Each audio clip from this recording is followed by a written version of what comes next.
Alam niyo ho, sa sitwasyon natin ngayon, humigit kumulang 40 na kaming nakasuhan. Sa flood control scandal, ang nakakasuhan pa lang, at least the prominent names, 6.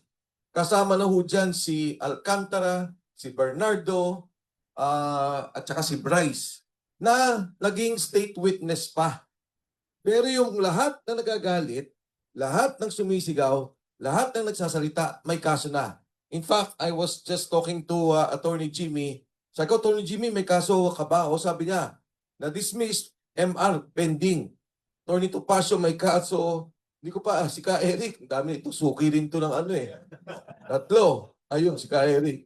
So, ang punto ko dito, itong mga taong tong lahat, wala naman kaming ginagawang sasabihin mong illegal. Kung hindi nagsasalita kami at galit kami sa korupsyon.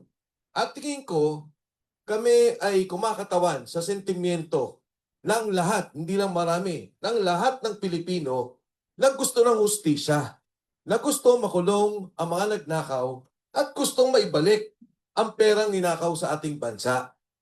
So kung titignan po natin sa ngayon, grabe ang naging SWS survey. Tingnan nyo ho, minus 15 nationwide.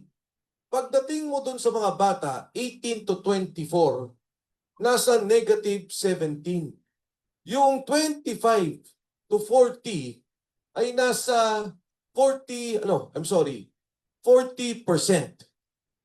galit. Pagdating, sabi nila, ay kayo lang mga galit, yung mga bobo ang nagagalit sa gobyerno. Alam nyo, sa mga college graduates and those that have higher degrees, higher learning, nasa negative 37 ang galit.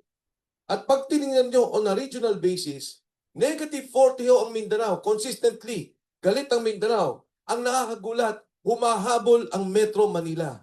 Negative 31% ang Metro Manila. Tinalo na ng Metro Manila ang Visayas. Bakit o ganito ang survey? Dahil galit ang tao.